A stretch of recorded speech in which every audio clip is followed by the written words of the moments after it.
Hola, Buenas noches, doctor. Sí, ¿qué tal? Buenas esperábamos. noches. Bueno, entonces podemos dar inicio a esta tercera actividad, epidemiología básica, diseños de investigación, medidas epidemiológicas y sesgos. Buenas noches a a todos los presentes y bueno, les doy la palabra, doctor.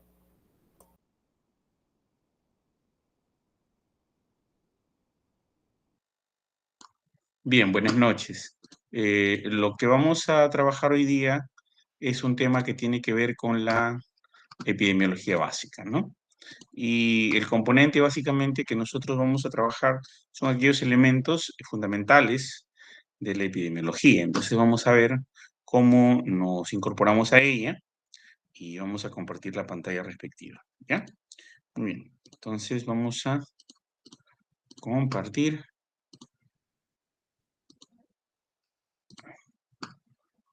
Muy bien, entonces empezamos a trabajar aquí.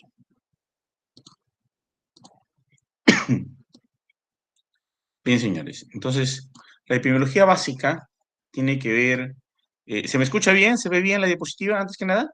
¿Me confirman? Sí, doctor. Se Ok, puede apreciar perfecto. y se ve bien. Ok, perfecto. Entonces la epidemiología básica y los diseños básicamente se centran en las formas como se va a medir ciertos valores o ciertos elementos relacionados a la investigación científica, ¿no? Sobre todo en el campo de la salud pública y en el campo de la causalidad. Porque la epidemiología no es otra cosa que la ciencia de la causalidad. Y la ciencia de la causalidad básicamente trata de enfocarse en ciertos diseños a los cuales se le denomina observacionales. En ese sentido, se considera como diseños observacionales aquellos que engloban a los descriptivos y a los analíticos, porque no vamos a hacer ningún tipo de experimentación en ella. ¿Ok? Los descriptivos y los analíticos son los estudios que se permite la observación simplemente. Por ejemplo, si nosotros hemos observado, hemos visto el comportamiento del COVID, ¿no? Entonces lo observamos a nivel de la población. Es aquello que se le denomina estudios ecológicos porque se trabaja a nivel de la población. Vemos la mortalidad, la tasa bruta, la tasa neta, las complicaciones, la morbilidad. Todo eso son estudios ecológicos porque se estudia a nivel poblacional. Trabaja pues elementos como son incidencias, prevalencias, ¿no? Los estudios a nivel individuales, ¿no? Básicamente trabajan un caso, luego una serie de casos. Luego, en pequeñas poblaciones, en pequeños distritos, en pequeños barrios, en pequeñas unidades, podemos hacer cortes transversales para determinar, por ejemplo, la prevalencia de anemia, la prevalencia de tuberculosis, algunos elementos muy concretos a nivel individual, con muestras pequeñas, ¿no? A diferencia de poblacionales, que trabaja a nivel de toda la comunidad, ¿no? Luego vienen los estudios analíticos. Los estudios analíticos son aquellos que permiten la relación de dos o más variables. Los estudios descriptivos, por definición, señores, solo cuentan con una sola variable. A ver, que quede eso muy claro. Los descriptivos cuentan con una sola variable. Vamos a contar cuántos niños tienen anemia, cuántos tienen parasitosis, cuántas tasas de aborto, cuántos problemas de leishmania, ¿no? Cólera, COVID, ¿no? Etcétera. Pero a nivel de analíticos, y hay dos variables. Hablamos de analítico, también su sinónimo es explicativo, ¿no? Explicativo. Pues el estudio analítico básicamente trabaja casos y controles y las cohortes. Cuando hablamos de los casos y controles, hablamos de partir de un componente llamado el efecto. Y vamos a buscar en el pasado otro componente llamado la causa. Por ejemplo, tenemos en este instante gente que tiene cirrosis hepática. Entonces, vamos a ver por qué fue la cirrosis. Tenemos en este momento personas que tienen síndrome de la burbuja, ¿no? Que es parecido al VIH, pero es netamente genético. No tiene nada que ver con adquirido algún tipo de virus para que genere un síndrome de inmunodeficiencia. Es una inmunodeficiencia congénita o genética, al síndrome de la burbuja. Por ejemplo, tenemos niños con síndrome de la burbuja y vamos a ver cuál fue la causa, alguna alimentación materna, alguna droga, alguna situación hereditaria, un alelo que tenga alguna falla, un gen recesivo, un gen dominante, paterno o materno, ¿no? Algún tipo de mosaicismo, etcétera. Entonces vamos a partir del efecto en el presente y la causa en el pasado. Pero luego tenemos las cohortes. Las cohortes, por definición, antiguamente, se decía que una cohorte va de la causa en el presente al efecto en el futuro. Ya a partir de los años 80, Dawson y Trapp reclasifican esta condición y dice que las cohortes simplemente son situaciones o condiciones donde se va de la causa hacia el efecto. Y hay cohortes prospectivas cuya causa está en el presente, el efecto está en el futuro, y hay cohortes retrospectivas cuya causa está en el pasado y el efecto está en el presente. Por ejemplo, ustedes quieren en ese instante ver algunas personas que se han sometido a un riesgo. Primero la cohorte prospectiva, ahorita. Personas que en ese instante empiezan a, por decir, a consumir anabólicos en los gimnasios. Compañeros de ustedes de la universidad que empiezan a consumir Wistrol, ¿no? Algún tipo de anabolizante como hormona del crecimiento, etcétera. Y quieren ver de acá a 4 años cómo está, pues, la condición hepática, si hay enzimas hepáticas elevadas, algún tipo de alteración. Entonces, el día de hoy empiezan a consumir, ¿no? Ciertas drogas anabólicas para tener la masa muscular, porque se sabe que la masa muscular, esas que se ven, no son naturales, no existe ninguna persona que tenga esa genética, ¿no? Todo es a base de drogas. Lo natural no es muy vistoso, no es muy llamativo, ¿ok? Entonces, van a ver a 4 años cómo va, pues, las enzimas hepáticas. Y si hay algún tipo de degeneración hepática o hígado graso, o algún tipo de incremento de células metaplásicas o displásicas o anaplásicas en el hígado, ¿no? Por el abuso de los esteroides y drogas anabólicas. Entonces empiezan a consumir hoy en los gimnasios y vamos a ver en 3, 4 años su resultado. Causa en el presente, efecto en el futuro. Pero algunas personas dicen, pero profe, yo conozco gente que está usando anabólicos desde 5 años. ¿Para qué voy a esperar gente que recién empiece a consumirlos ahora? Yo quiero gente que de hace 5 años ya haya empezado a consumir anabólicos y hoy los voy a evaluar. Entonces me voy al gimnasio, tengo Nature Boys y Artificial Boys, ¿no? O sea, jóvenes naturales, ¿no? Que solo se ejerciten, que no consuman ningún anabólico, y otro grupo de individuos o muestra que sí los ha consumido hace 5 años. Y hoy día voy a ver, no tengo idea, no sé cómo está su hígado. De repente hay metaplasia, anaplasia, displasia, neoplasia, no tengo idea, ¿no? Entonces, observo, hago un análisis, algún tipo de enzimas hepáticas, análisis eh, de cuerpos cetónicos, análisis de urea, creatinina, una serie de análisis y además una biopsia hepática. ¿No? Bueno, si es que se lo permite la fase experimental y amerita el estudio. Entonces resulta que hace 5 años consumieron anabólicos y hace 5 años no consumieron anabólicos, todos entrenados, todos personas musculosas, personas que están entrando en el gimnasio, y hoy día voy a ver su nivel de degeneración hepática.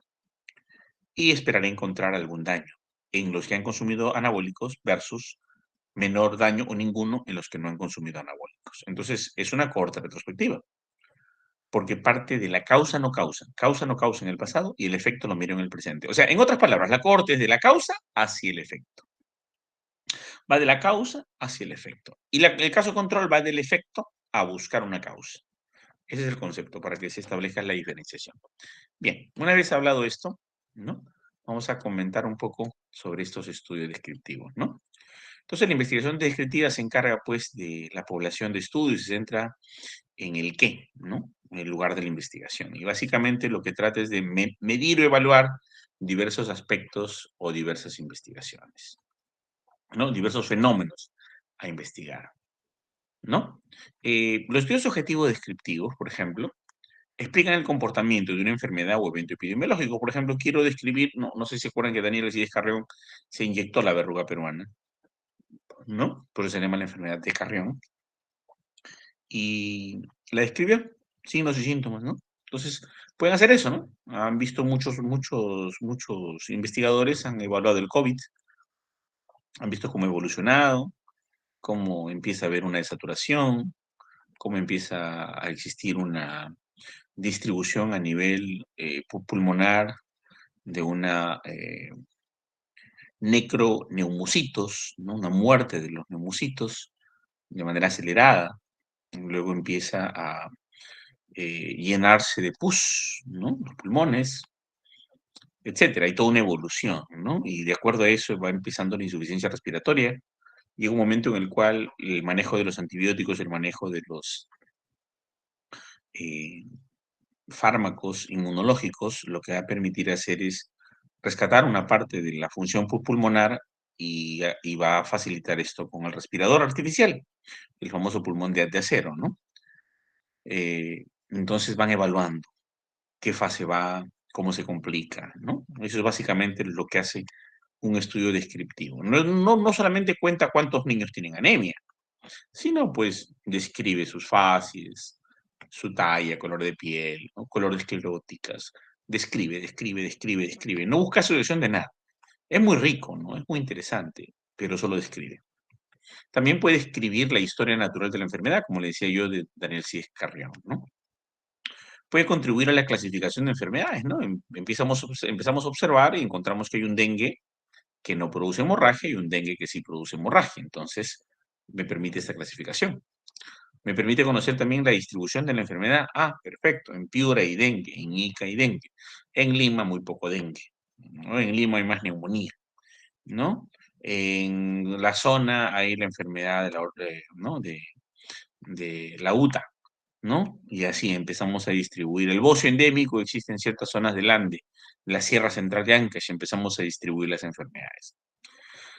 No contrastamos hipótesis, pero sí nos permite, pues, generar o formular una hipótesis. Podemos tener una sospecha y decimos, oye, ¿no será pues que aquí en la sierra, debido a que la gente no consume sal yodada, porque no llega la sal yodada, además una bolsa de sal para intercambiarse en el Ande peruano requiere una arroba de papa. Entonces los agricultores llevan su arroba de papa, que más o menos tiene una equivalencia de 3 soles, ¿no? Al intercambio comercial en las plazas, intercambian sus productos que han sembrado por aceite, por sal, ¿no? Por azúcar, por ese tipo de cosas.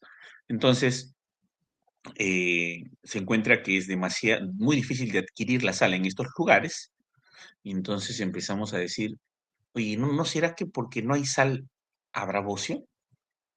¿Y no será porque la gente consume sal, pero sal de piedra, no con yodo, que es la que usamos en Lima?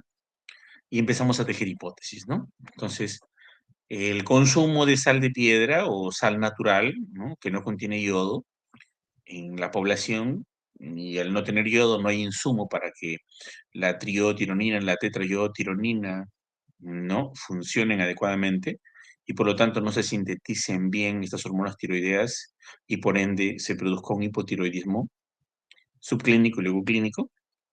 Entonces ya empezamos a imaginarnos cosas. No comprobamos nada, pero estudiando y describiendo a la población nos empezamos a imaginar cuáles posibles hipótesis pueden haber, ¿no? Y obviamente los estudios descriptivos son importantes y plantean las bases para la investigación. Dicho sea de paso, todos los centros de salud y puestos de salud, hospitales, hacen estudios descriptivos cada 15 días. O sea, es una rutina hacer estudios descriptivos.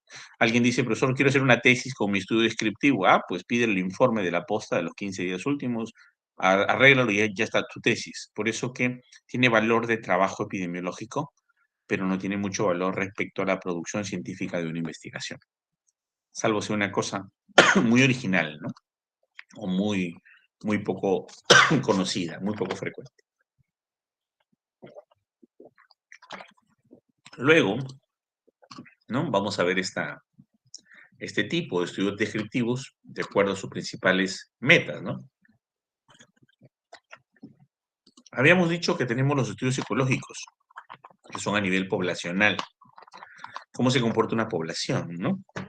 Por ejemplo, como la zona de Monchacap, la zona de Salpo, tiene bocio endémico. Y empiezo a ver el bocio a nivel poblacional, ¿no? Y encontramos que existe, pues, una zona de despoblamiento debido a que la mujer con bocio, la mujer con hipotiroidismo clínico, no puede concebir porque hay una secundaria infertilidad, ¿no? Entonces vemos pueblos que están quedando sin prole, sin reproducción. Entonces es un estudio poblacional, ¿no? Estudio de serie de casos, ¿no? Por ejemplo, podemos tener algunos casos muy importantes de una variante de COVID, ¿no? Única, diferente, ¿no? Y esa variante de COVID que se comporta de una manera en la selva y que no mate a las personas. Y eso ha ocurrido, ¿no? Tenemos pues en ciertas zonas de la selva donde la gente no ha fallecido por el COVID. O como dicen, han fallecido tantos que ya no queda más que fallecer y por lo tanto la gente ha generado una inmunidad natural llamada inmunidad de rebaño, ¿no?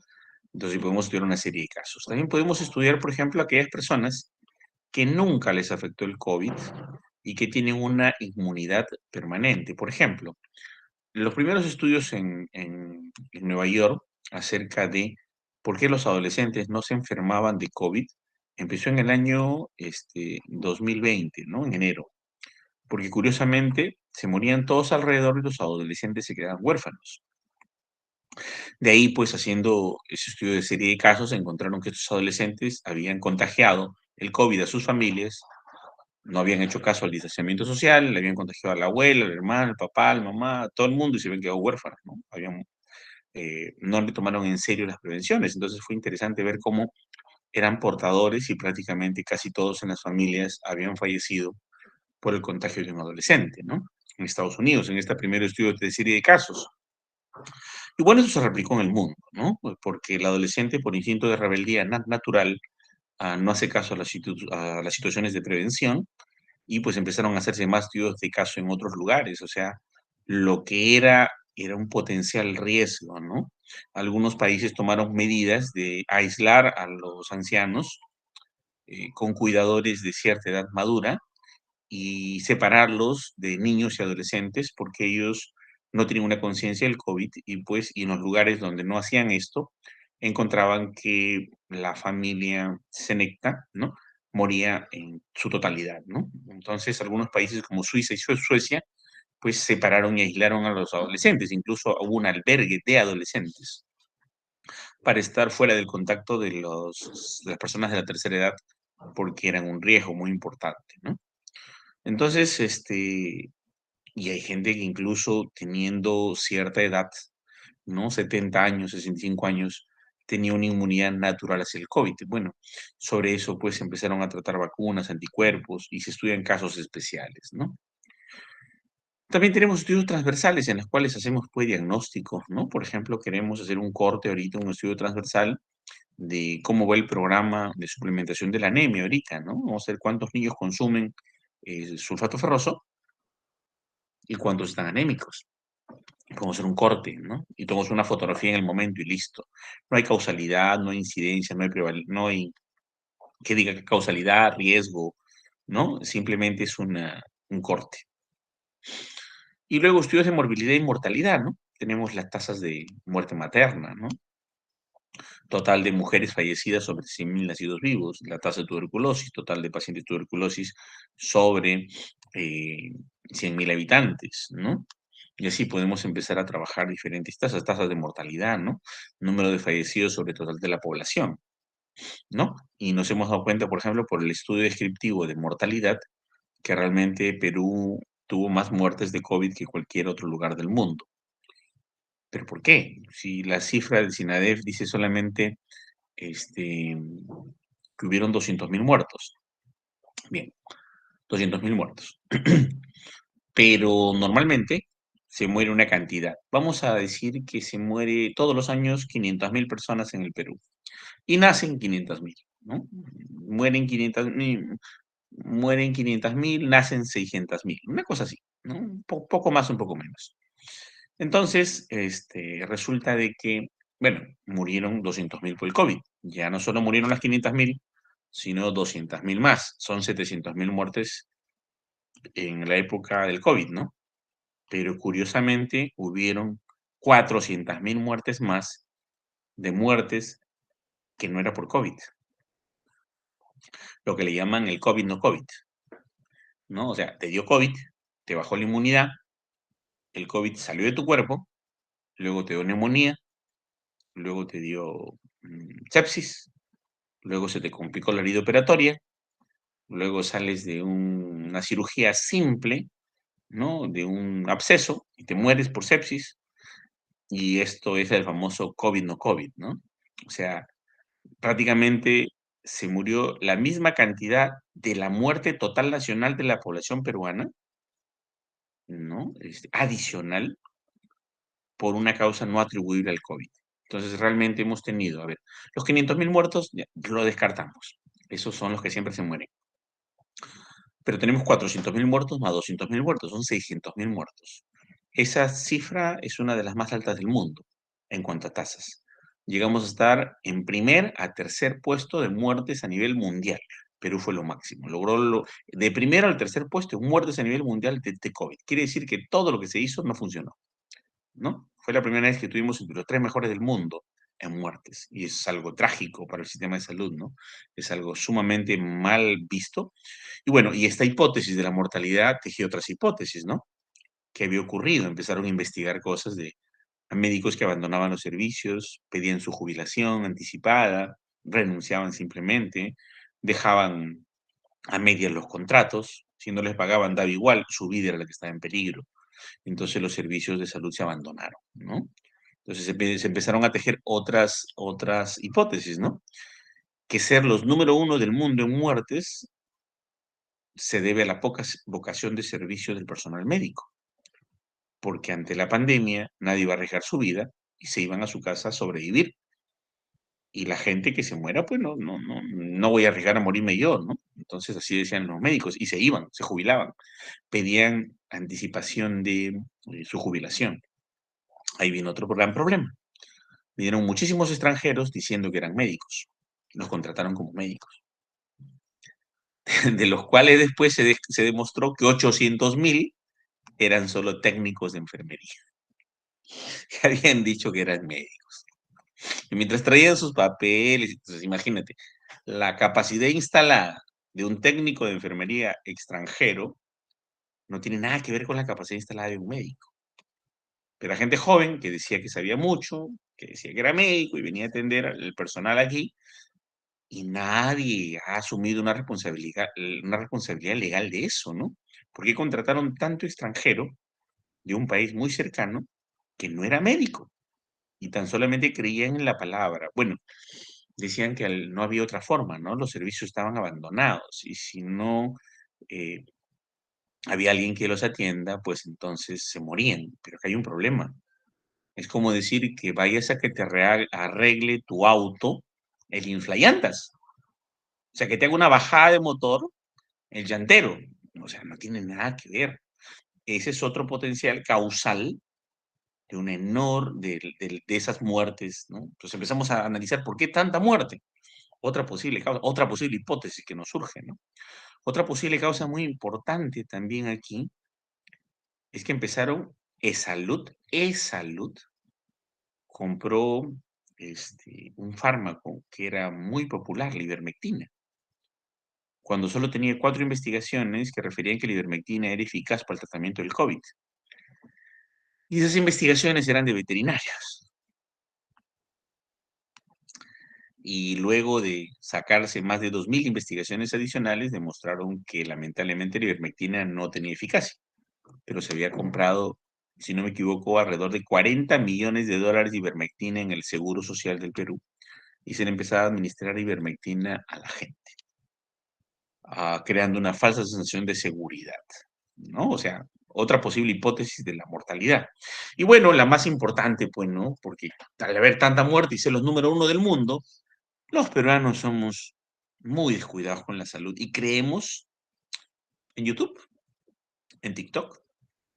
Por eso que lanzo mi TikTok, como creen en TikTok, entonces a ver si algo de cierto y de verdad y de ciencia entra a las personas, ¿no? Pues, ni modo, ¿no? Como creen mucho en esas redes, entonces hay que lanzar también ciencia por las redes. Entonces la gente empezó a consumir lejía, ¿no? Dióxido de cloro, acitromicina, y un montón de cosas populares, hierbas, ¿no? Y la gente se sentía fortalecida y empezaba a morirse. Los jóvenes rebeldes no hacían caso, contagiaban a la familia. Los niños, sin conciencia, hacían lo que sus padres hacían. Los niños estaban encerrados, los padres y abuelos en las casas encerrados, pero los adolescentes salían a comprar y no se protegían, ¿no? La prevalencia o la frecuencia de uso de mascarilla de los adolescentes en plena temporada del COVID llegó al 12%. O sea, salían con su mascarilla de la casa, pero solamente 12% lo usaban. O sea, en otras palabras, lo que dijo New York Times en una noticia de fines del 2020, ¿no? La juventud acaba con la generación de oro, ¿no? Un noticiero bien importante. O sea, como los adolescentes, prácticamente al contagiar, han matado a todos sus abuelos, ¿no? O la gente mayor de las casas, con una inconsciencia de que no les va a afectar el COVID, pero con la inconsciencia del contagio. Mira, todo lo que se teje de la mortalidad. Tan solamente con el estudio descriptivo de saber cuánto es la mortalidad, por qué la mortalidad está tan alta, ¿no? Entonces es muy importante eso. El estudio ecológico también se le llama correlacional, ¿no? Correlacional, acá primero, porque lo que hace es una cosa muy importante que describe la enfermedad de la población, ¿no? Y mide el grado de relación potencial que puede haber a nivel poblacional sobre algo y saber si se puede comportar una variable y asume algunas probabilidades de asociación, pero sin ninguna evidencia, ¿no? Se trabaja descriptivamente porque lo asocia a nivel poblacional. Por ejemplo, en el año 1958, Hirari Kropotkin, ¿no?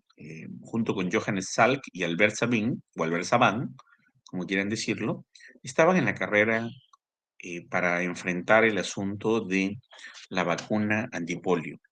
Ahora, así como el COVID nos ha matado rapidito, en esa época la polio no mataba, dejaba pues con hemiplegia a los niños, una degeneración o parálisis flácida en los miembros inferiores, con las piernas inservibles, con poco desarrollo muscular, una distrofia muscular degenerativa a nivel de una o dos de las piernas, ¿no? Extremidades inferiores. Y una invalidez de una gran tasa poblacional, ¿no? Uno de los grandes hombres, Juan Delano Roosevelt, ¿no? Hijo de Theodore Roosevelt, ¿ok? Tuvo polio, ¿no? Y él salía siempre con un taburete al frente, lo ponían ahí, abrían las cortinas y el hombre ya estaba sentado en el taburete. Nunca quiso que la gente se enterara que tuviera polio, ¿no? Entonces, Delano Roosevelt, pues, invirtió mucho, mucho, mucho en la polio, ¿no? Su padre o su predecesor, ¿no? Theodore Roosevelt, de 1929, que había invertido mucho en investigación médica previamente en todo lo que es el desarrollo epidemiológico y también obviamente en las bases para la internacionalización y otras cosas que hizo Theodore Roosevelt, ¿no? Pero en este caso, eh, con toda esta inversión que tenía este presidente americano, impulsó mucho el desarrollo de las vacunas y sobre todo acabar con la polio. Él tenía polio, así que no iba a parar hasta no curar la polio. Entonces estaban en la competencia y un presupuesto ciego enorme de los Estados Unidos para este desarrollo. Entonces, Albert Sabin estaba en Estados Unidos, aplicó una vacuna con galletitas remojadas en su suspensión, ¿no? De la vacuna. Luego teníamos a Johannes Salk, un brillante investigador, que se va a la India a poder hacer sus experimentaciones con niños hindús, ¿no? Y utiliza pues su vacuna también. Y Hirari Kropotkin se va al África, se va al Congo belga a hacer su experimentación. ¿Por qué le cuento esto? Porque esto es un ejemplo de un estudio ecológico mundialmente conocido, pero tratado de olvidar por el mundo para salvar la vida del expresidente de la OMS, Hirari Kropotkin. Entonces, siempre para preparar una vacuna básica, como la vacuna, por ejemplo, esta que ustedes han probado del Sinopharm, lo que tienen que hacerse es coger los riñones de mono.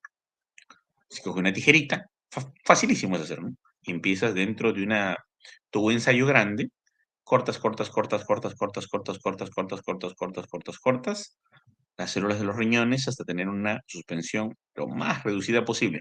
No se usa el licuadora porque rompes la membrana celular, cortas con tijera, cortas, así, ocioso, hasta que te agotes, hasta que te sangren los dedos de tanto cortar. Tienes ya las células bien cortaditas, no mueves, bates, cortas, cortas. Una vez que tienes bien cortadito todas las células, ¿no? Prácticamente tendrás pues partes de 3 células, 2 células, 5 células, ¿no? Viertes en el tubo de ensayo el virus, en este caso el virus de la polio, ¿no? Luego lo metes en una solución que puede ser de agar chocolate y agar macunque, ¿no? Agar sangre, ¿no? O simplemente agar simple, que es una solución suero fructosada, coloidal, gelatinosa para poder desarrollar el medio de cultivo, pues, los virus, ¿no? Entonces, en esta suspensión empiezan a desarrollarse los virus, las células renales generan anticuerpos, los virus son identificados, los antígenos, que en este caso era el antígeno de la polio, ¿no? Y luego que ya ha habido una buena reproducción de anticuerpos, se le echa formol.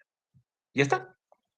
Entonces, lo que hace el formol es matar tanto a las células renales como a los virus, no matarlos, atontarlos, ¿no? Inhibirlos en su capacidad reproductiva y tienes una vacuna de virus vivo atenuado. También puedes tener una vacuna de virus muerto cuando el virus es muy letal y le echas más formol, ¿no? O sea, a más formol, más muerte el virus, obviamente. Pero acá le echamos un poquito de formol nada más para que el virus esté moribundo, digamos, entre comillas, ¿no? Y que le evite su capacidad replicativa. Ese es el concepto. Y además está lleno de anticuerpos. Entonces, se deja que se evapore el formol, se coge la suspensión del suero y ya está, la vacuna. Así se hace una vacuna. Facilísimo, facilísimo, pero muy cara, ¿no? Muy cara. Por eso que la vacuna de Sinopharm costaba $89 y la vacuna de Pfizer 50 centavos de dólar, porque la vacuna de Pfizer es sintética y trabaja solo proteína Skype. Mientras que la vacuna de esta forma tradicional o convencional, que fue la primera que tuvimos en el COVID de la Sinopharm, cuesta caro porque trabaja los anticuerpos de 284 proteínas. Y como es cara, no conviene comprarla, ¿no? Siempre tenemos que ver lo sostenible. Entonces, ¿qué ocurrió? Siempre las vacunas se hacen con mono verde africano o Macacus rhesus, porque conocemos su genética, conocemos sus cromosomas, conocemos su mapa viral. Cuando uno come pollo a la brasa, uno está consumiendo 20 a 30 virus. Cuando uno come carne de res, uno está consumiendo 20 a 30 virus. Cuando uno consume una zanahoria, está consumiendo 10 a 15 virus. Cuando uno consume lechuga, está consumiendo unos 2.000 a 3.000 virus. Mientras más verde y natural y del campo, más virus y más bacterias consumimos. Y somos consumidores de virus y bacterias por naturaleza. Pero el Macaco rhesus y el mono verde africano tienen una serie de 40 virus conocidos, adaptados, similar a nosotros, que los podemos aceptar sin ningún problema. Tanto así que nos metemos su suero, ¿no? De macaco o de mono verde africano a la sangre con una vacuna y no hay ningún problema. O lo consumimos vía oral y no hay ningún problema porque es compatible a nosotros. Pero en el Congo belga, el famoso Hilary Kropotkin no tenía mono verde africano y no tenía macacos rezos y podía importarlos. Podía llegar por tren, pero demorara un promedio de 3 a 4 meses. Para eso le ganaban el premio Nobel, le ganaban la vacuna, que al fin de cuentas lo ganó Albert Sabin, el de Estados Unidos. Bueno, a las finales, Hillary Kropotkin era ruso, Albert Sabin era ruso y Johannes Salk alemán. Ninguno era americano, ¿no? Pero bueno, pero Albert Sabin estaba trabajando en Estados Unidos. Entonces, Hillary Kropotkin no hizo más. Prepara sus riñones de mono, de chimpancé, porque no había mono verde africano ni macacos rezos. Nunca se había hecho el mapa viral del chimpancé. ¿No? Nunca se había hecho el mapa viral del chimpancé. Jamás no se conocía. Le escribe a Albert Sabin y Albert Sabin le dijo que no permitía ni consentía, como jefe del proyecto, la experimentación con chimpancé. Hilary Kropotkin le dice, no le estoy pidiendo permiso, ya inicié la experimentación y las pruebas en humanos se están dando.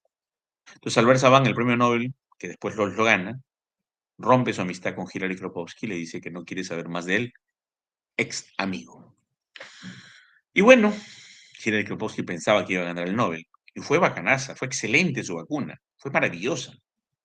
Logró prevenir la polio, fue muy buena. Pero 10 años después, en el año 1968, ocurrió una extraña enfermedad en el millón de los vacunados. Y 200.000 personas más. 1.200.000 personas empezaron a tener un problema. Empezaban a tener tuberculosis, cuando en África no hay tuberculosis. Empezaban a tener unas manchas en la piel, sarcoma y Kaposi, cuando el sarcoma y Kaposi solo da en problemas de degeneración del sistema inmunológico muy avanzadas. Y estas personas se morían entre los 10 y 12 años, posteriores a la vacuna de que ha colocado Hillary Kropotkin. Bueno, los Estados Unidos se entera y dice estudio ecológico. Al parecer, Hillary Kropotkin colocó una vacuna a 1 millón de personas y al parecer en la población hay una extraña enfermedad que le quita la inmunidad a la gente, tiene sarcoma y Kaposi y muere de tuberculosis. Bueno, el príncipe Leopoldo, ¿qué creen que hizo? El príncipe Leopoldo se mandó mudar, se regresó a Bélgica, ¿no? Es el Congo belga.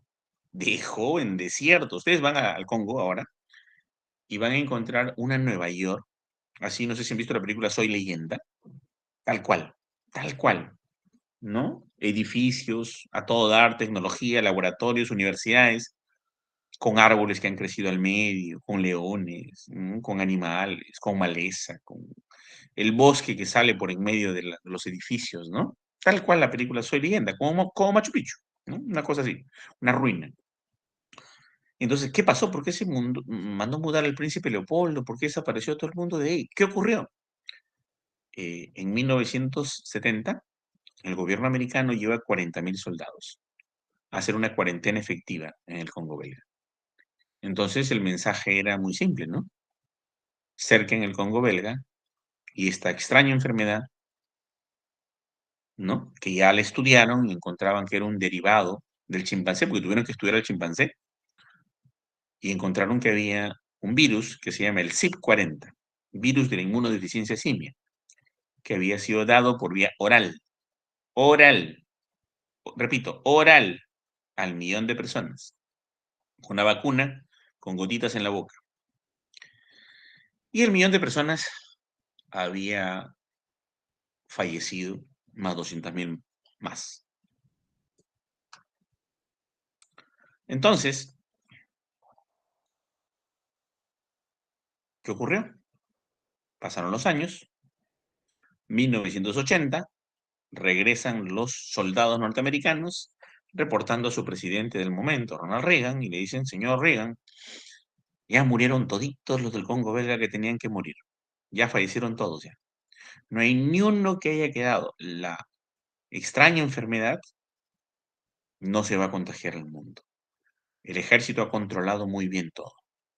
Para eso, pues, el ejército norteamericano tomó todas sus medidas, como eran puros varones los que estaban ahí, mandaron aviones de señoritas para poder interactuar, ¿no?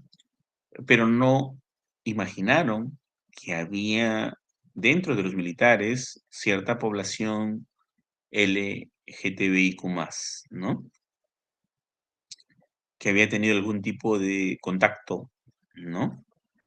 Eh, con población del Congo a nivel sexual. No se imaginaban, porque supuestamente habían hecho una selección de soldados, ¿no? Y un año después, la pareja del militar, ¿no? Es la que sale a revelar como el primer caso de VIH y SIDA en el mundo, en 1981, ¿no? Entonces, este estudio ecológico no es una prueba, no es una evidencia, pero nos permite pensar que la vacuna de Hillary Kropotkin causó el SIDA. Bueno, realmente la Organización Mundial de la Salud aceptó que esto es cierto. En el año 2008, cuando se encontraron los frascos con las células de eh, chimpancé, con vestigios de CYP40, con las ampollas de las vacunas, con las jeringas de las vacunas para el microgoteo, que fueron administradas. Un enfermero del Congo belga que trabajó en el laboratorio de la clínica universitaria de la experimentación, los había guardado durante muchos años, ¿no? Con una reserva exhaustiva porque sabía que en algún momento esto iba a destapar el concepto del contagio ecológico, ¿no? Y por eso, ecología no significa clima, viento, efecto invernadero, por si acaso. Ecológico significa eh, sospecha de una causa a nivel poblacional, ¿no? Sospecha de una correlación, una asociación de alguna causa de un problema a nivel poblacional.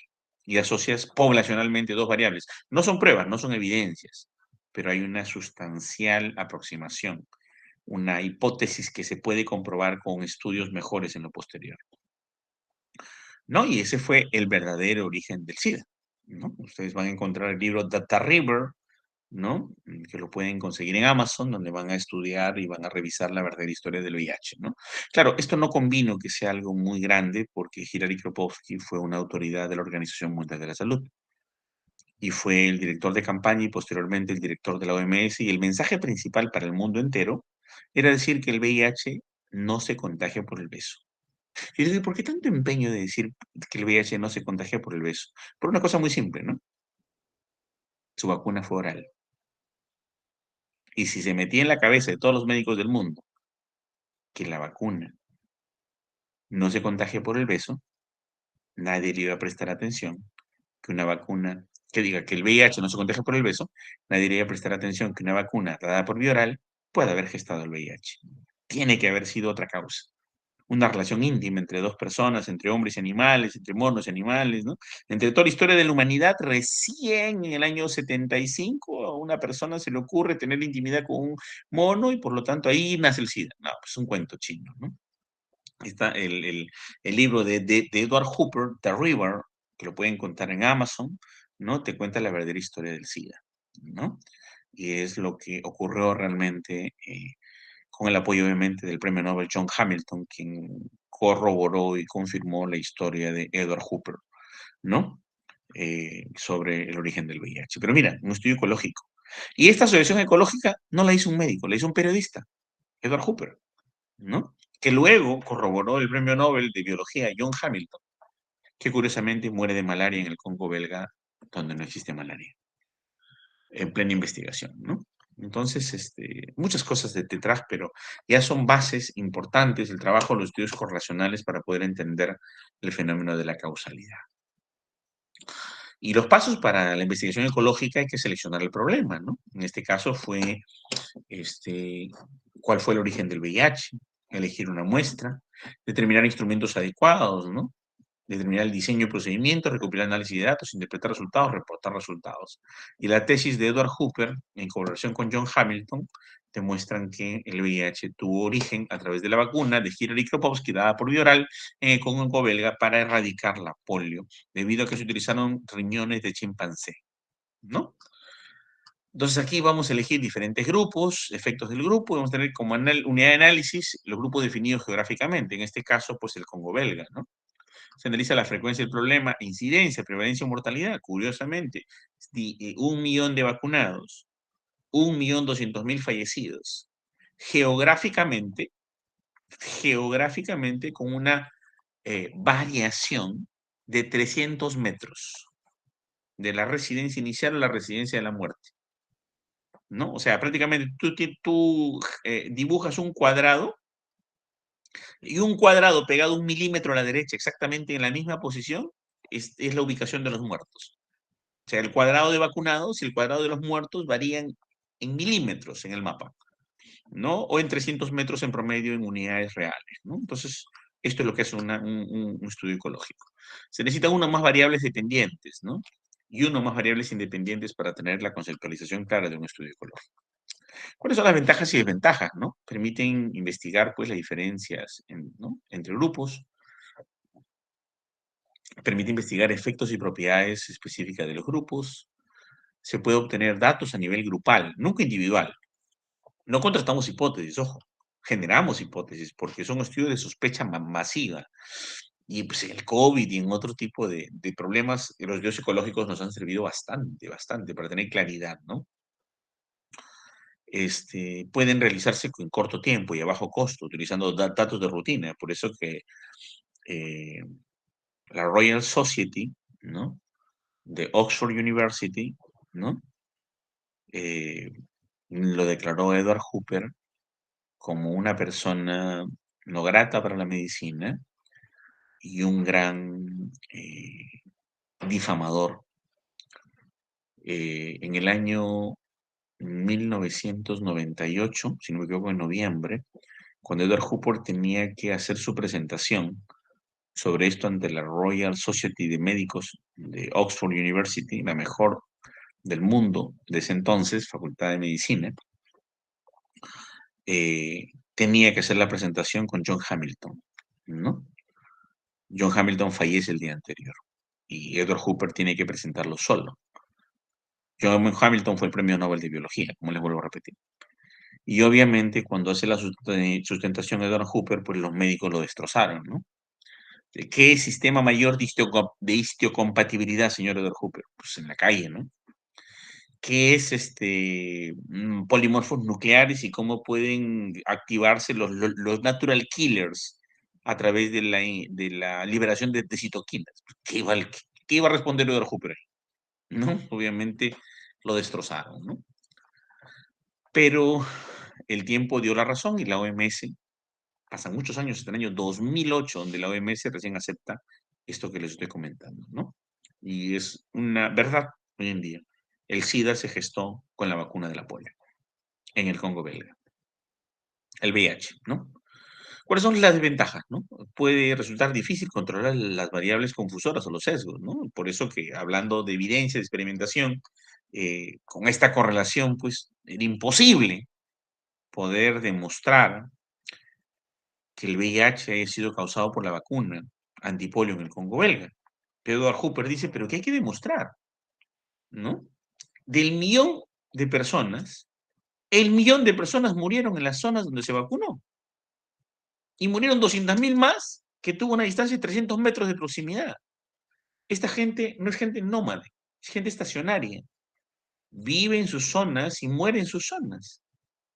Y este millón de personas eran menores de 30 años y murieron cumpliendo los 40 años. Entonces, ¿qué más necesitan? Bueno, Edward Hooper no entendía, obviamente, no comprendía que se necesita la la cohorte retrospectiva, ¿no? El nivel de comparabilidad, el riesgo relativo, el riesgo atribuible, los odds ratio, razón de verlo de ventajas. No tenía idea porque era un periodista, pero John Hamilton sí, ¿no? Entonces se iban a iniciar más estudios, ¿no? Que obviamente pues se quedó en esta correlación y se quedó todo allí, ¿no? Y pues, pero si tú analizas realmente este tipo de correlación, este tipo de estudio ecológico, digamos que como que cierto, los datos demuestran la ciencia y la evidencia tiene que probarse, tiene que llegarse a hacerlo, pero ¿quién tenía interés en ello? Si el actual ministro, el actual director de la Organización Mundial de la Salud de ese entonces, de los años 98-99, era Hillary Kropotkin, el creador de la vacuna y el causante del VIH. Entonces, ¿quién estaba responsable para hacer esto? Es bien complicado, ¿no? Así que en los estudios psicológicos no llegamos a la prueba, así que no se puede decir que ese estudio fue verdad, salvo ya después de la experimentación y las cortes que hizo la propia OMS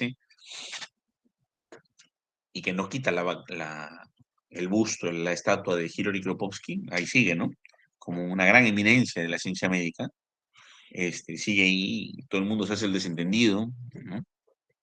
Se demostró, sí, que viene el chimpancé, sí, se demostró que viene la vacuna, pero nadie habla del hombre atrás de eso, ¿no? Ahí quedó.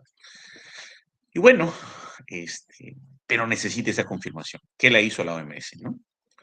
Puede resultar difícil de controlar, ¿no? Los sesgos, por eso que destrozaron a Edward Hooper y le dijeron, caramba, usted no puede confirmar nada. Son particularmente susceptibles del sesgo de información, ¿no? O sea, pueden tener sesgos de información bastante fuertes. y no nos permiten hacer inferencias sobre las causas de riesgo a nivel individual. Ejemplos, investigar la correlación que existe entre el tiempo destinado de un estudio para el examen de epidemiología y la calificación obtenida, por ejemplo, ¿no? Investigar la correlación entre el control de diabetes y el paciente informado, ¿no? Vamos a ver nivel de información, vamos a ver el control de la diabetes, pero no podemos establecer una causa predeterminada, ¿no?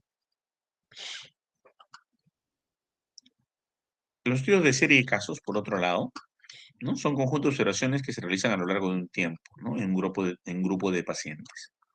A menudo se ofrecen los primeros datos sobre una enfermedad, ¿no? Manifestaciones poco conocidas, nuevos efectos secundarios, nuevos síntomas, ¿no? Y pueden conducir a la formación de hipótesis causales, ¿no? Y al no utilizar los grupos de control, porque son solo casos, ¿no? Eh, Cualquier posible factor de riesgo, ¿no? Puede ser un hallazgo casual. No sabemos si es realmente la causa. Por ejemplo, ustedes estudian que las mujeres no se morían por COVID, ¿no? Entonces, las mujeres eh, no se afectaban. Tanto así que en ciertos países las mujeres tenían que salir a hacer las compras por la alta mortalidad de los hombres. En el Perú se hizo una situación de género, ¿no? Lunes, miércoles y viernes salían hombres, martes, jueves y sábado salían mujeres. Una cosa así, ¿no? Y en este estudio de series de casos, por ejemplo, que se hizo en Inglaterra sobre las mujeres y el COVID, se encontró pues que ellas no se comprometen o no se infectan porque, bueno, no se sabe el por qué, pero en el análisis que se le hicieron a las mujeres se encontraron que tenían bajo ECA2, ¿no? Bajo ACE2, ¿no? O ECA2. Entonces, como tienen menor ECA2 que el hombre y la proteína spike del COVID es compatible con el ECA2, ¿no? Entonces, obviamente, al tener la mujer poco, va a tener menos riesgo. El adolescente, obviamente, muy bajo su nivel de ECA2, salvo que sea obeso, obeso mórbido, hipertenso, diabético, ¿no? Muy bajo ECA2. Y el niño no tiene casi ECA2, ¿no? Receptores de la enzima de la angiotensina 2 casi no tiene. O sea, es más, imposible tener un niño hipertenso, peor un neonato. Entonces, los neonatos, los recién nacidos, padre con COVID, abuelo con COVID, madre con COVID, todo el mundo con COVID, el neonato es normalazo. No había problema porque no tiene K2, no tiene muy mínimos vestigios de la enzima convertidora de la angiotensina 2, ¿no? Entonces, obviamente, estos estudios de casos pequeñitos empezaron a identificar, pues, quién tenía mayor probabilidad de riesgo, ¿no? Ya con posteriores estudios se encontró que el odds ratio de muerte de hombre versus mujer es de 17-1, ¿no? En el COVID, los hombres se morían 17 por 1, 17 hombres por cada mujer. ¿No? O sea, y la mujer que se moría era porque tenía diabetes, tenía hipertensión, tenía un problema de VIH, SIDA, tuberculosis, ¿no? Entonces, esas eran las mujeres que fallecían, no fallecían las mujeres saludables, por ejemplo, una señora de 80 años que no tenga ni diabetes, ni hipertensión, ni ningún problema de síndrome metabólico, era inmune al COVID, ¿no? Y no tenía ningún problema. Fallecíamos los hombres realmente, ¿no? La tasa de mortalidad era 17 a 1 y la tasa de eh, hospitalización en cuidados intensivos era de 134-1. O sea, se iban a cuidados intensivos 134 hombres por una mujer.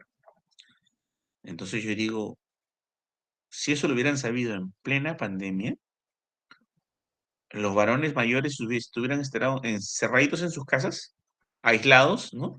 Les hubieran pasado la comida por debajo de la puerta y hubiéramos evitado una mortalidad bárbara, ¿no? Y porque la mujer al tener ese bajo riesgo podría haberse expuesto, infectado, sanado, pasado el periodo y no hubiéramos causado tanta mortalidad. Pocas mujeres, si ustedes pueden pensar, poquísimas mujeres, ustedes pregunten, han muerto por COVID. Y si han muerto por COVID es porque han sido diabéticas, hipertensas graves, ¿no? O han tenido SIDA o han tenido tuberculosis. Mucha gente con SIDA se murió, pues, en la primera ola nomás.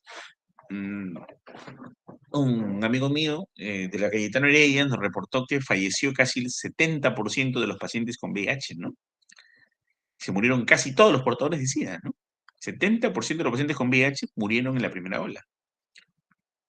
¿no? Entonces, obviamente, miren cómo se van sacando datos importantes, ¿no? Que van generando nuevas investigaciones. Pero este estudio de caso trabajado con las mujeres fue muy importante porque empezó a determinar factores de riesgo, ¿no?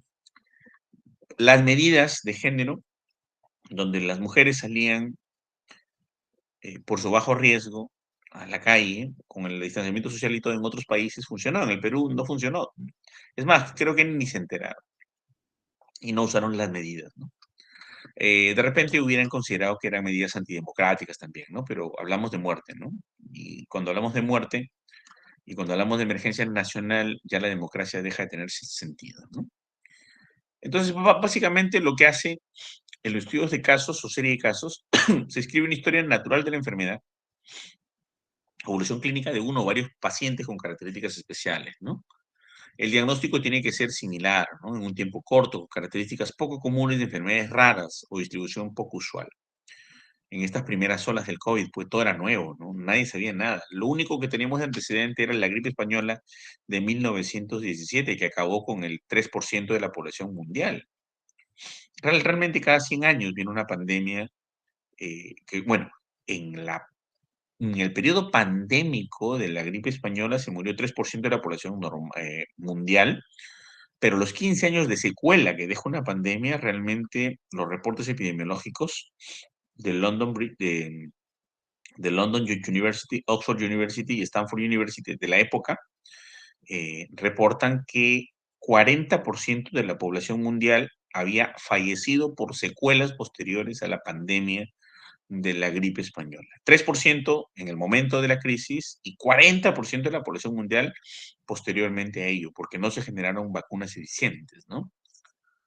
Eh, bueno, algo similar se esperaba del COVID, pero menos mal que la ciencia es diferente y hoy día estamos en el año 2023, o sea, toda la ciencia del mundo y la inteligencia artificial ha permitido desarrollar ciertas estrategias para manejar el COVID de una manera nunca antes vista. Si esto hubiera sido una pandemia de esas cada 100 años, al natural, nos hubiera devastado a nivel mundial hasta llegar a casi la extinción de 40% de la población. Eso pasa cada 100 años. Cada 100 años, toda pandemia depura el mundo, ¿no? De los enfermos y los mayores, en animales, en plantas, en humanos, ¿no? Siempre hay un equilibrio de la naturaleza.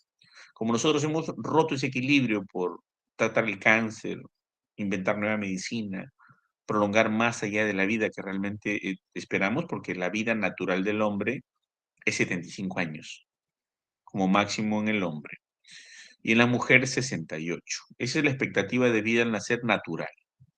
Las vacunas, los tratamientos, las cirugías, ¿no? Las vitaminas, los medicamentos, han hecho que nosotros rebasemos la edad de tolerancia natural de nuestra sobrevida genuina y hemos logrado pasar barreras insospechadas, ¿no? Pasado los 100 años, por ejemplo, ¿no? 30% de la población japonesa pasa los 110 años. Entonces, la naturaleza se regula y manda un virus para extinguirnos, ¿no? Pero eso desde los inicios de la humanidad, ¿no? Por eso que existe la famosa leyenda de Thanos, ¿no? Que trona los dedos y acaba con la mitad del universo.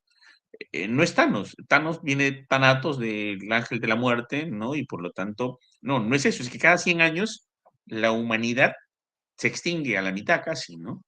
Por pandemias que no las puede controlar el ser humano, ¿no? Entonces, estas investigaciones siempre tienen que hacerse de manera permanente y hacerlas rápido, ¿no? Y creo que en esta vez con el COVID hemos avanzado a una velocidad increíble en hacer tantas investigaciones con tanta capacidad, con tanto manejo, que hemos acabado con una pandemia en el récord más corto de toda la historia de la humanidad, ¿no?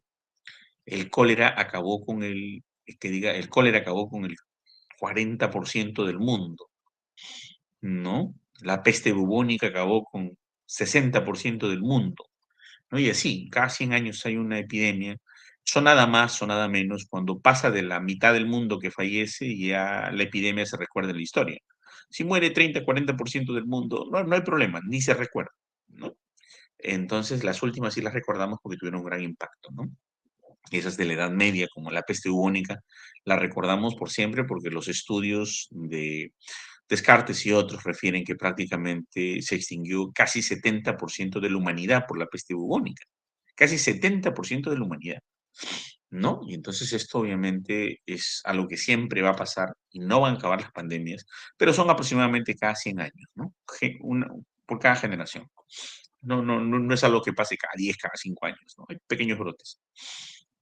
Entonces, eh, vemos pues las enfermedades emergentes, efectos adversos, y es muy interesante trabajar los estudios de casos porque nos permiten a nosotros estar al tanto, ¿no? Estar al tanto y investigar esta posible serie de casos puede ser una posible pandemia global, ¿no? O una epidemia, ¿no? Y de acuerdo a esto generamos hipótesis teológicas e iniciamos evidencia de asociaciones posteriores, ¿no?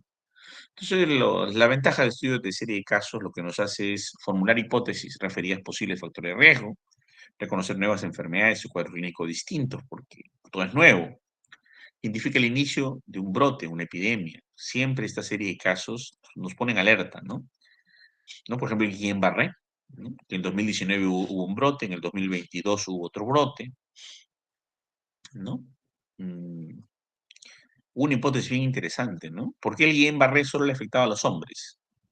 ¿Y por qué el Guillain-Barré solo afectaba en las zonas donde hay mayor consumo de licor? Y la única manera de contagiar el virus era por contacto directo, pero que a través tendrías que tener un nivel de inmunología, un nivel inmunológico muy bajo. Y uno piensa y sospecha, ¿no? ¿No será que los hombres toman licor en un solo vaso? ¿Y no será que alguien que tenga el virus le puede pasar el licor a otra persona en el mismo vaso? ¿No? Entonces, curiosamente, Guillain-Barré en hombres y hombres consumidores de licor, ¿no? Miren cómo empezamos a empezar a generar hipótesis, ¿no? A tejer algunas ideas, ¿no? Entonces, por la forma insalubre que nosotros tenemos de celebrar, ¿no? Es una forma sumamente sucia. Compartir un vaso entre personas en una sola botella, ¿no? Menos mal que ahora, debido al Guillain-Barré, debido al COVID, ya los jóvenes han cambiado de cultura alcohólica, ¿no? Ahora, cada uno con su botellita de Corona, cada uno con su botellita individual, ¿no? O sea, ha variado debido a las epidemias, ¿no? Desventajas, ¿no? No es útil para evaluar la presencia de situación estadística. Definitivamente no hay corroboración estadística. Generamos hipótesis, dejamos sospechas, descubrimos factores de riesgo y vamos a investigar, ¿no? Independientemente de la magnitud, ¿no? Es limitada de interpretación. No nos permite un mayor desarrollo porque nos falta un grupo control. Y obviamente, si tienes un buen ojo, una buena capacidad de observación, el investigador puede ver cosas que el resto no ve, ¿no? Como todos los médicos del planeta Tierra no vieron lo que pasó con Hillary Kropotkin y el VIH. Tuvo que un periodista mirar, o sea, alguien de fuera, ¿no? Mirar y encontrar la causa del problema, ¿no? Porque todos los médicos del planeta tenían en su cabeza el SIDA no se contagia por el beso, el SIDA no se contagia por el beso, el SIDA no se contagia por el beso, el VIH no se contagia por el beso. Si la vacuna y la polio fue oral, no puede haber sido la causa del SIDA. Si la vacuna de polio fue oral, no fue la causa del SIDA. Entonces, obviamente, nadie mira porque está robotizado ante el parámetro, ¿no? O sea, no hay experiencia de mirar más allá del problema. No hay capacidad de romper la parálisis paradigmática para mirar más allá. Y el factor accidental es muy importante porque a veces puede que tengamos un sesgo de selección y no estemos en la razón, ¿no?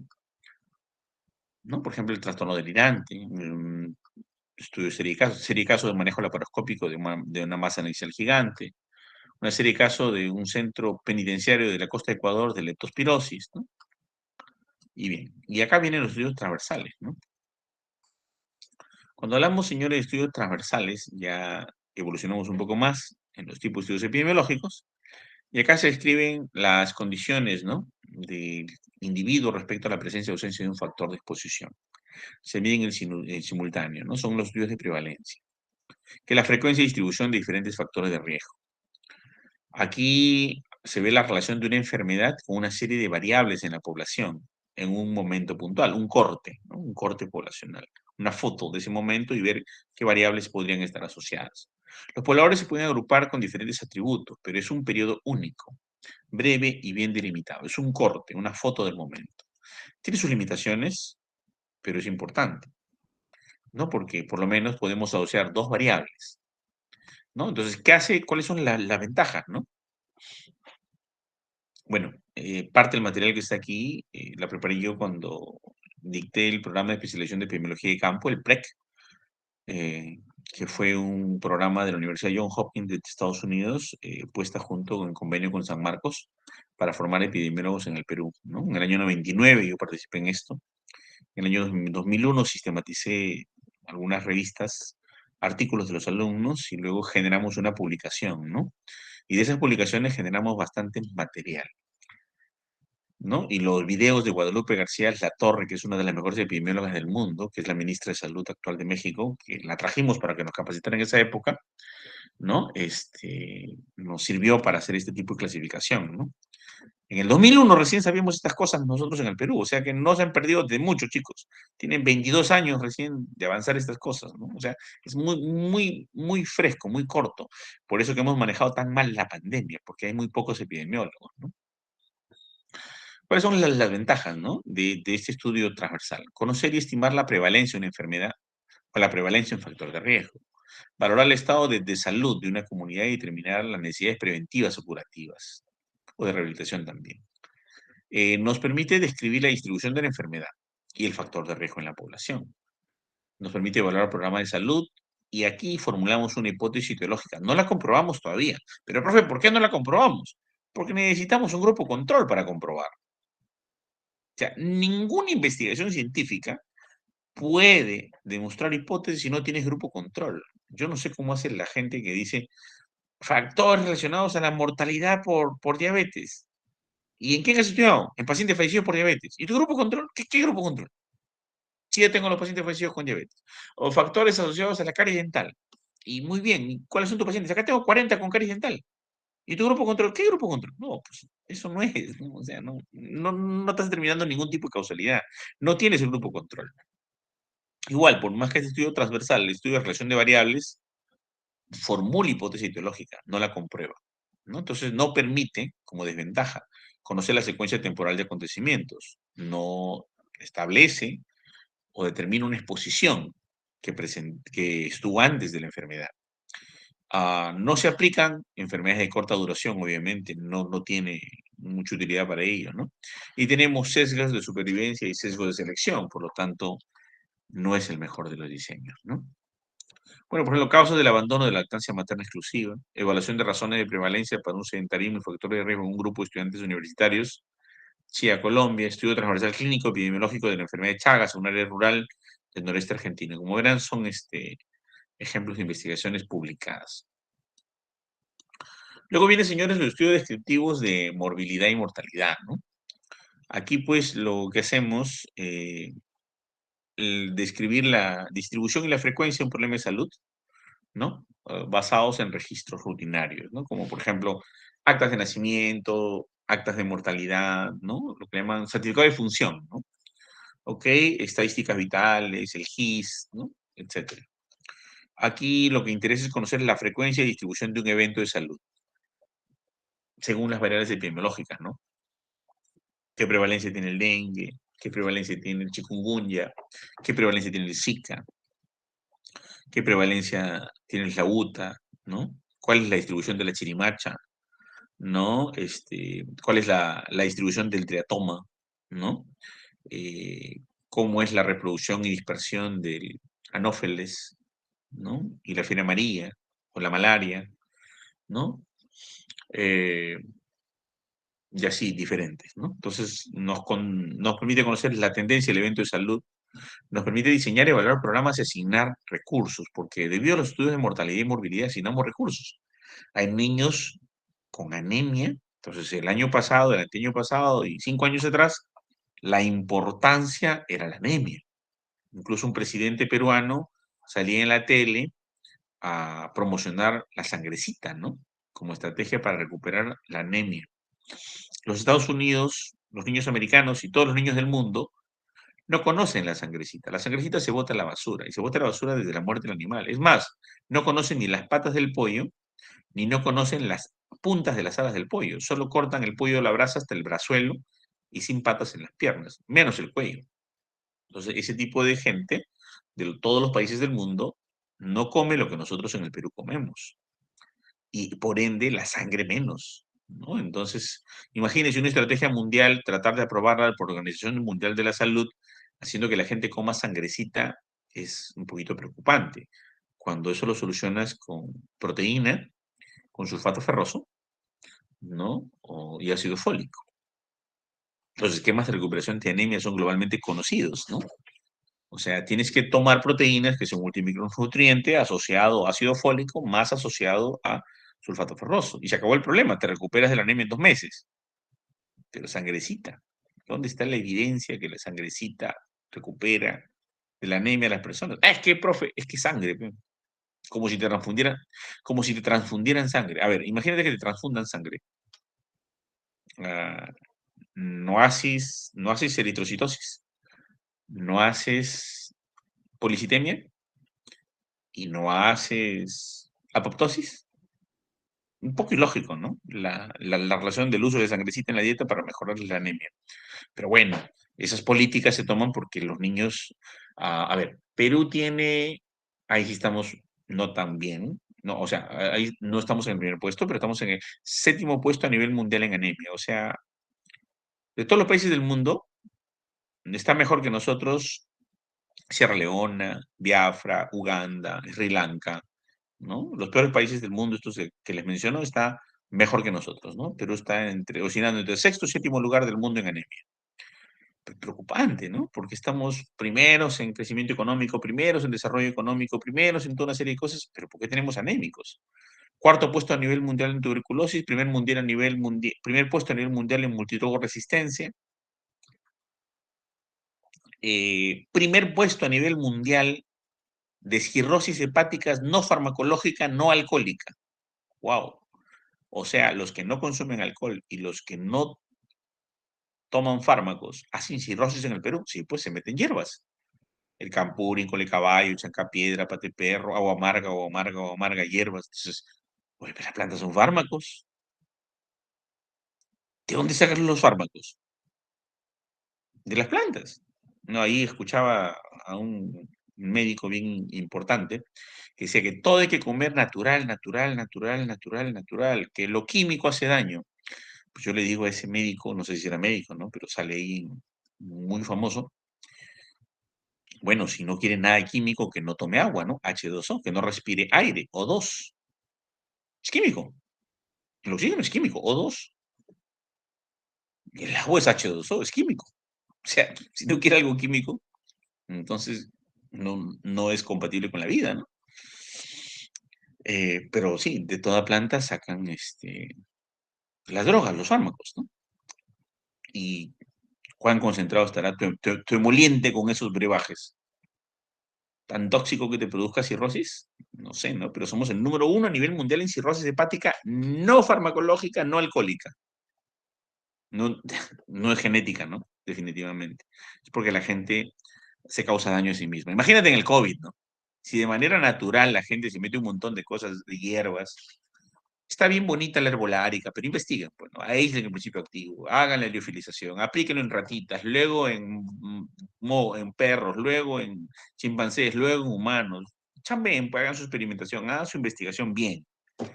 No, no, este es milenario, esto se da en el Ande, lo damos, lo tomamos, esta hierba cura para el riñón, para el hígado, para esto, para el ojo, no, no, pues, hay que investigar, ¿no? O sea, si alguien es médico o si alguien se emite en la ciencia, no puede decir esto es pal, ¿no? Para el hígado, para el riñón, para el ojo, no, hay que investigar.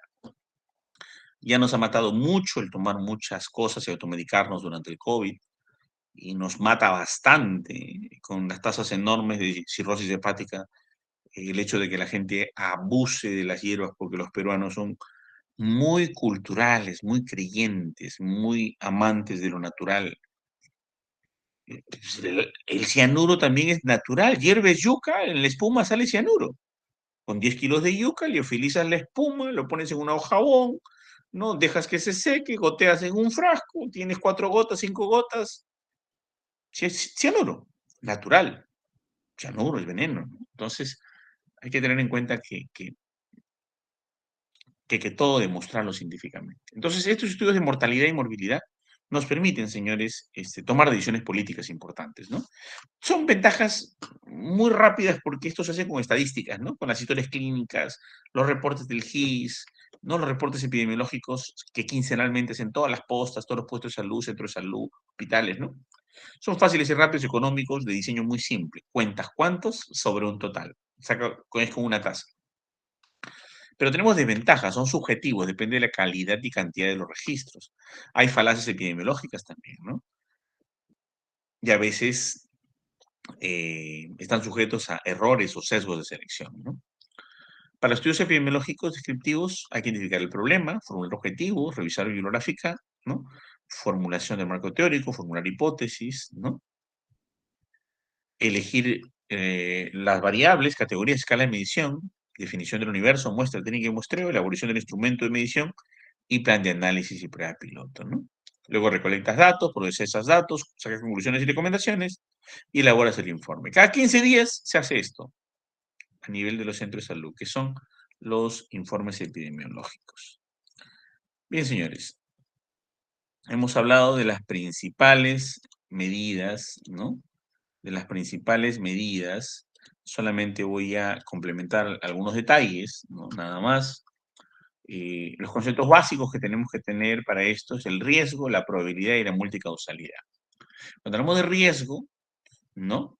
Es la probabilidad que tiene una persona libre de enfermedad, pero susceptible de adquirir y que contrae una enfermedad o llevar a la letalidad.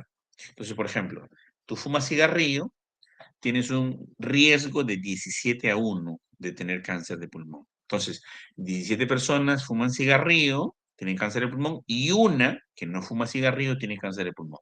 Entonces, el riesgo relativo de tener cáncer de pulmón es 17. Probabilidad es la frecuencia de que un fenómeno se repita a largo plazo en condiciones similares y pruebas repetidas, ¿no?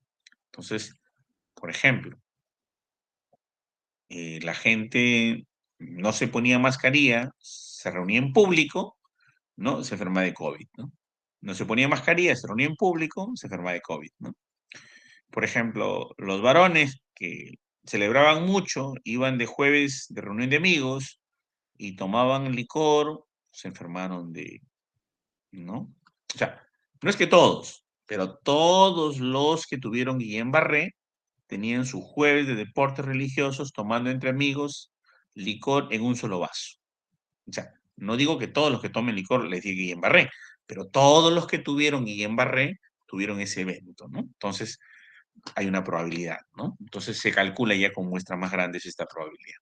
Y la multicausalidad es reconocer que las enfermedades no tienen una sola causa, sino múltiples. Hay que ver los niveles de riesgo. Para eso sí existen las famosas ecuaciones estructurales o los análisis multivariantes, multivariados o multinivel, que permiten establecer el nivel de riesgo de cada una de las variables. Pero acuérdate que si tienes una variable, por ejemplo, tu muestra es 384, pero si tienes dos variables que causan la variable dependiente, tu muestra aumenta en 10%.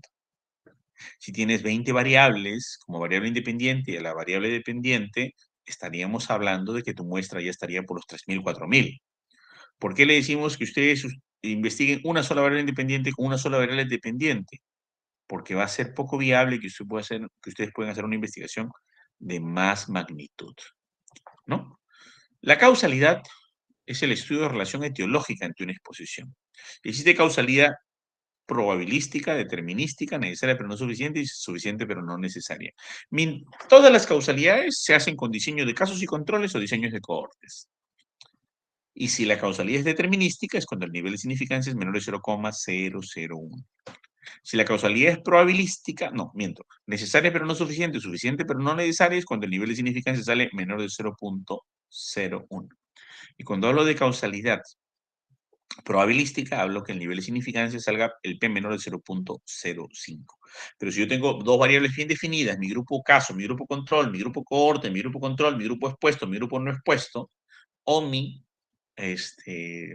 grupo experimental y grupo control, la causalidad se determinará por la diferencia estadísticamente significativa entre las proporciones del grupo que tiene la situación a estudiar versus el grupo control que no la tiene en la variable que espera una respuesta o un outcome. ¿Ok? Esa es la causalidad. La frecuencia es el número de veces que se repite un valor de la misma variable, ¿no? La medición es el procedimiento a aplicar en una escala estándar de una variable conjunto de valores. Y la distribución, una muestra, nos muestra cuántos, ¿no? O qué proporción del grupo se encuentra en un determinado valor. Por ejemplo, la distribución del COVID por mujeres versus hombres, ¿no? Ahí nos dimos cuenta que los hombres teníamos más muerte que las mujeres y nos íbamos a UCI más que las mujeres, ¿no? Eh, entonces, hay niveles de investigación epidemiológica también. Si nos ponemos a hablar de otra estructura de clasificación, el nivel descriptivo solo describe de forma cuantitativa y cualitativa la distribución de un problema de salud o enfermedad con variables descriptivas básicas. El nivel de conocimiento etiológico, o sea, de causalidad, porque la epidemiología es la ciencia de la causalidad. Cuando me preguntaron una vez en una conferencia internacional, ¿qué es epidemiología? Yo dije, una cosa muy, muy simple. Es la única ciencia que el ser humano ha inventado que permite medir la causalidad. Y si usted quiere ver la causalidad en educación, en derecho, en cualquier carrera en ingeniería, tiene que estudiar epidemiología o adecuar la epidemiología a cualquier otra carrera o ciencia. Porque la única metodología que permite estudiar la causalidad es la epidemiología. Entonces, el nivel de conocimiento etiológico permite inferir la participación causal de las variables condicionantes en el problema de salud y enfermedad en estudio. Si yo estudio una causa y tengo un efecto, entonces voy a tratar de investigar a través de metodologías o diseños como causas y controles o cortes retrospectivas, o cortes prospectivas, o cortes ambipectivas, o perspectivas históricas, que son estudios de causalidad, consecuencia temporal, longitudinal. Los estudios de intervención, la evaluación del impacto probable de las medidas tomadas en relación al problema de salud-enfermedad. Y bueno, básicamente para hacer la medición ya hay otros elementos de variables matemáticas que nosotros vamos a entender. Pero las mediciones epidemiológicas voy a resumirlas en este último cuadro para ya terminar con la conferencia, porque esto es conocer toda la epidemiología, es una cosa muy grande el tema que me han dado, ¿no? Pero vamos a tratar de hacerlo de manera más sintética, ¿no? Entonces, miren, cuando hablamos de las variables tienen que tener medidas y las variables tienen que tener escalas. Entonces, ¿qué es una variable? Una variable es un atributo característica de los eventos del individuo o población, de los grupos de estudio. Estas variables cambian entre unidades de una muestra. Profe, yo soy soltero, mañana me caso, pero eso no es variable, porque tú eres una unidad de muestreo.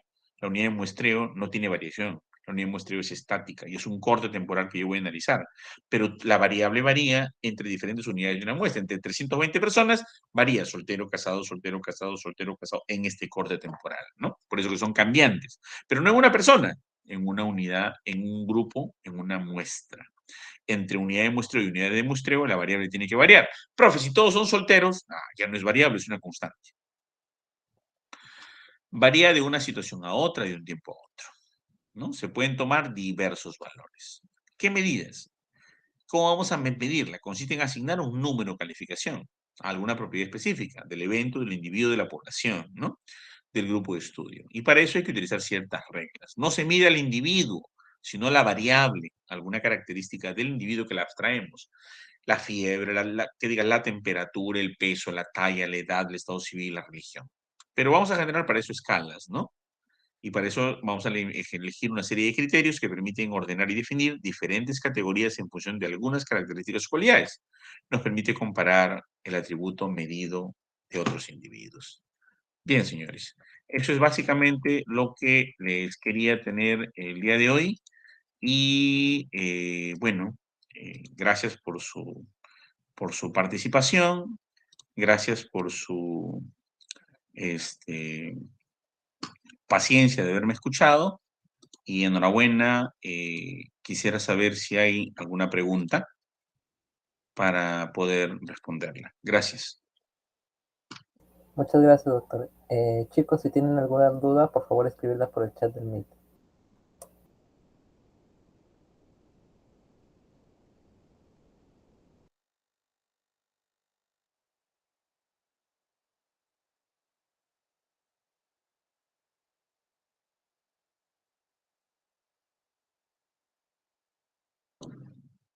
Bueno, al parecer todo claro.